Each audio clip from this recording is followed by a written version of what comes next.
দর্শক আসসালামু আলাইকুম। ইফতারের সময় ঘনিয়ে আসলেই আমাদের সবার মাঝখানে একটা ভাবনা চলে আসে, আজকে ইফতারে কি বানাবো। আর এই ভাবনাটাকে আরও সহজ করে দিতে আমি হিমি চলে এসেছি এটিএন বাংলার পর্দায়। শুরু করছি প্রাণ সস ইফতারেও বস অনুষ্ঠানের আজকের পর্ব। যেহেতু বলেছি ইফতারেও বস, তাই প্রাণ সসের বস দিয়ে কিভাবে দুটো ইউনিক রেসিপি আজকে আমরা ক্রিয়েট করি সেটাই অনুষ্ঠানে দেখাবো। প্রিয় দর্শক, আজকের অনুষ্ঠানে কিন্তু মজাদার কিছু চটপটের রেসিপি আছে এবং রেসিপিগুলো শেয়ার করতে আজকে অনুষ্ঠানে অতিথি হয়ে এসেছেন কুলিনারি এক্সপার্ট রাহিমা সুলতানা রিতা আপা। হ্যালো আপা। হ্যালো, কেমন আছো? খুবই ভালো আছি, আর আপনি যেই এপিসোডেই আমাদের এই প্রোগ্রামে থাকেন খুবই ভালো লাগে। আচ্ছা আপা, এখন আমরা একটু জানবো যে আজকে কি কি আমরা খাচ্ছি। প্রথম রেসিপিতে প্রথমে আমি সেহরির জন্য কোফতা বানাবো, চিকেন কোফতা। ঠিক আছে আপা, দ্য ফ্লোর ইজ ইয়ার্স। কি কি লাগছে উপকরণ? আমার এখানে চিকেন লাগছে, তার সাথে আমি গোলমরিচের গুঁড়ো, গরম মশলা পাউডার, ডিম আর জিরার গুঁড়ো, পেঁয়াজ কুচি, কাঁচামরিচ কুচি, একটু পাতাকপি থাকবে। আর তার সাথে আমি অ্যাড করে নিব প্রাণ গ্রিন চিলি সস, এবং তার সাথে আমি একটু প্রাণ হট টমেটো সসও অ্যাড করব, মানে আমি দুটো সস একসাথে অ্যাড করে দেব। বাহ, আজকের খাবার তাহলে কিন্তু একদম ঝাল ঝাল হবে, কারণ গ্রিন চিলি সসও আমরা অ্যাড করছি, একটু hot sweet and sour both. আমি চিকেন কিমা এখানে নিয়ে নিচ্ছি। কোফতা আমরা চাইলে বিফ দিয়ে, চিকেন দিয়ে আমাদের পছন্দ মতো আমরা বানাতে পারি। আবার অনেক সময় মাছের কোফতাও কিন্তু হ্যাঁ, মাছের কোফতাও খুব ভালো লাগে, বাট একই প্রসেস। একটু লবণ দিয়ে দিলাম, তার সাথে একটু হালকা গরম মশলা পাউডার, জিরার গুঁড়ো, গোলমরিচের গুঁড়ো। আমি কিন্তু খুবই অল্প মশলা এখানে অ্যাড করছি, তুমি দেখতে পাচ্ছ, খুবই অল্প। আর তার সাথে দিয়ে দিচ্ছি একটু পেঁয়াজ কুচি, ব্যাস। আর যাবে হলো ডিম। আমি সসগুলো পরে অ্যাড করব, এখন দিব না। সস, গ্রিন চিলি টিলি, আমার চুলাটা অন করে দিতে হবে যে একটু।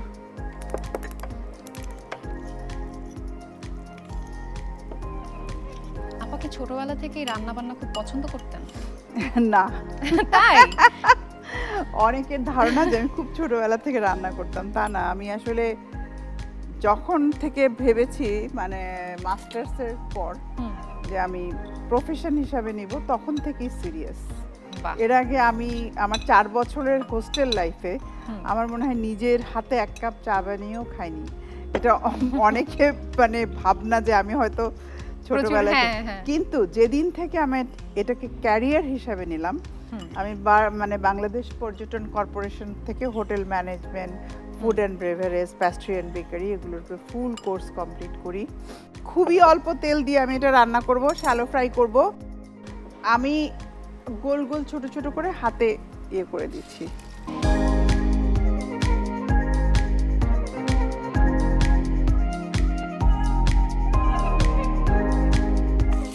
এই যে দেখো, অল্প তেল দিয়েও রান্না করা যায়। আমার একটু ভাজা হয়ে গেছে।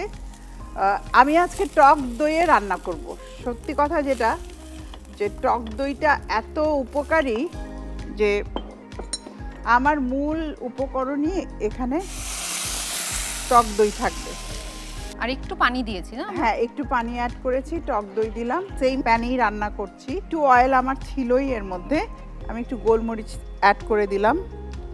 যারা ঝাল পছন্দ করেন একটু কাঁচামরিচ, গরম মশলা পাউডার অ্যাড করে দিলাম, ব্যাস। একটা চমৎকার ফ্লেভার চলে আসবে। এখন আমার এই যে ভাজা বলগুলো আমি এখন ঢেলে দিলাম এটাতে। তার সাথে আমি একটু পাতাকপি অ্যাড করে দিলাম, কারণ আমাদের যেটা হয় ভোর রাত্রে রোজা রেখে সবজি খাওয়া হয় না, তো আমি কোফতার সাথে একটু ভেজিটেবল অ্যাড করে দিচ্ছি। এটা কিন্তু একটা নতুন, মানে কি বলবো, যে ফিউশন বলা যেতে পারে। সো এটা এখন কতক্ষণ? এটা জাস্ট আমি একটু শুকিয়ে গেলে এর মধ্যে আমরা এখন দুটো সস অ্যাড করে দিব। তুমি দিয়ে দাও। হ্যাঁ, আমরা গ্রিন চিলি সসটা দিচ্ছি, তাই না? গ্রিন চিলি এবং ঠিক আছে, প্রাণ হট টমেটো দুটোই লাগবে। ওকে, এখন এটার মধ্যে আমরা হট টমেটো সসটা একটু দিচ্ছি। ঠিক আছে, থ্যাংক ইউ।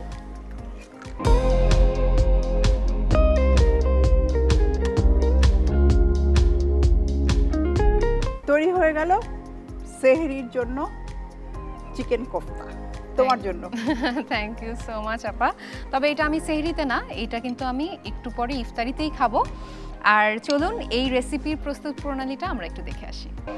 প্রথমেই বাটিতে নিতে হবে চিকেন কিমা, লবণ, গরম মশলা গুঁড়া, জিরা গুঁড়া, পেঁয়াজ কুচি, অর্ধেকটা ফেটানো ডিম, ব্রেড ক্রাম্ব দিয়ে মাখিয়ে গোল বল আকারে গড়ে হালকা তেলে ভেজে নিতে হবে। এবারে চুলায় একই প্যানে টক দই, সামান্য পানি, গোলমরিচ গুঁড়া, কাঁচামরিচ কুচি, গরম মশলা গুঁড়া দিয়ে মিশিয়ে ভেজে রাখা চিকেন বল, পাতাকপি কুচি, প্রাণ গ্রিন চিলি সস, প্রাণ হট টমেটো সস দিয়ে মিশিয়ে কিছুক্ষণ রান্না করতে হবে। সার্ভিং ডিশে তুলে পোলাও বা ভাতের সাথে পরিবেশন করুন চিকেন কোফতা। দর্শক, নিয়ে নিচ্ছি ছোট্ট একটা বিজ্ঞাপন বিরতি। বিরতির পর এসে কিন্তু আমরা সেকেন্ড রেসিপিতে চলে যাব। ততক্ষণ পর্যন্ত আমাদের সাথেই থাকুন।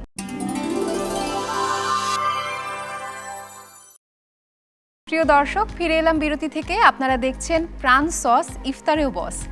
আজকে অলরেডি একটা প্রথম রেসিপি কিন্তু আমাদের তৈরি হয়ে গেছে। আপার কাছে জানবো এখন সেকেন্ড রেসিপিতে কি থাকছে। সেকেন্ড রেসিপি ঝাল প্যানকেক ইফতারের জন্য। বাহ, ঝাল ঝাল প্যানকেক, দেখা যাক ঠিক আছে। কি কি লাগছে উপকরণ। ঝাল প্যানকেক তৈরি করতে আমার লাগছে ডিম, ময়দা, পেঁয়াজ কুচি, গরম মশলা পাউডার, লবণ, বেকিং পাউডার, চিজ, সবজি কুচি করে কাটা, কাঁচামরিচ কুচি আর সাদা তিল, ভাজার জন্য তেল, আর লাগছে Naga chilli sauce. Okay, Pran Naga chilli sauce আছে। সো আমরা এখন রান্নাটা শুরু। এখন এখানে ডিম দুটো আমি বিট করে নিচ্ছি, তার সাথে বাকি উপকরণগুলো আমি অ্যাড করে দিব। এখানে দিচ্ছি লবণ, যাচ্ছে হলো গরম মশলা পাউডার আধা চামচের মতো, আধা চামচের মতো, জিরার গুঁড়ো যাচ্ছে, পেঁয়াজ কুচি খুবই অল্প, সামান্য পরিমাণ। এর সাথে যাচ্ছে ময়দা, যেহেতু আমরা প্যানকেক বলছি ময়দা দিব। তার সাথে যাচ্ছে হাফ চা চামচ বেকিং পাউডার, এটা বেকিং পাউডারটা ফুলার কাজে ব্যবহার হবে। আর যাচ্ছে ভেজিটেবলস। আর প্যানকেক তো একটু ফ্লাফি হলেই আমাদের একটু ভালো ফ্লাফি লাগে। হলেই ভালো লাগে। দেখো এর মধ্যে কিন্তু আমি সবজিও অ্যাড করছি যেন এটা হেলদি হয়। আর অ্যাড করে দিব আমি একটু পানি, ব্যাস। এখন খুব ভালো করে মিক্স করে নিতে হবে। আর প্যানকেক আমরা সাধারণত সুইট খেয়েই অভ্যস্ত, একটু মেপল সিরাপ বা একটু হানি একটু দিয়ে। মেপল সিরাপ দিয়ে, একটু জ্যাম দিয়ে, ফ্রুটস থাকে, জ্যাম থাকে, হানি থাকে, কিন্তু বাট এটা আমরা আজকে একটু ভিন্ন ভাবে সার্ভ করব। এখানে তেল খুবই অল্প, জাস্ট প্যানটাকে শ্যালো ফ্রাইয়ের জন্য যতটুকু দরকার ঠিক ততটুকুই দিয়ে দিলাম। প্যানকেকের সাইজগুলো ডিপেন্ড করছে তোমার নিজের উপরে। তুমি তো আমরা একটু মিনি প্যানকেক সাইজেই করছি, তাই তো? হ্যাঁ হ্যাঁ,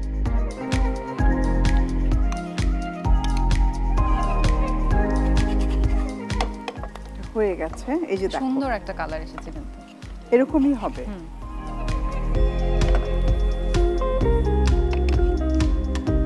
এটা চাইলে কেউ বাটার দিয়েও ভাজতে পারে।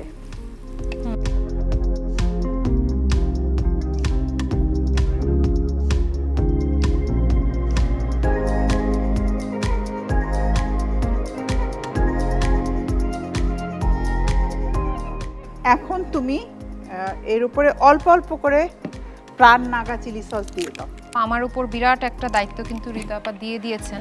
তোমাকে রান্না শেখাচ্ছি, সেটা বলো। না, অবশ্যই।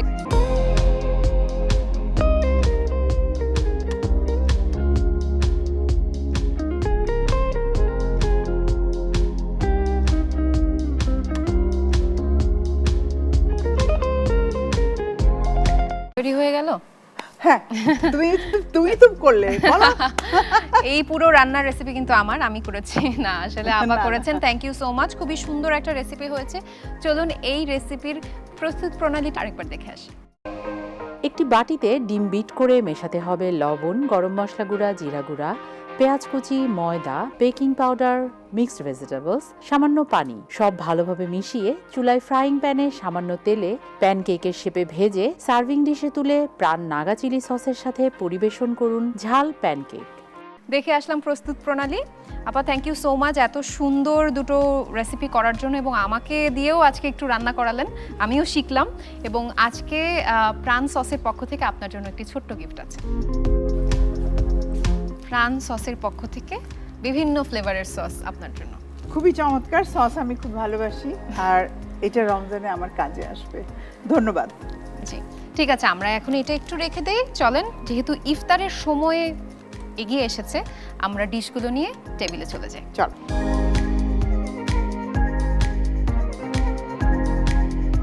ইফতারের এই আয়োজনকে কিন্তু আরো সুন্দর করে দিয়েছে আপনার বানানো এই চমৎকার ডিশগুলো। আমার একার না, সাথে আমারও।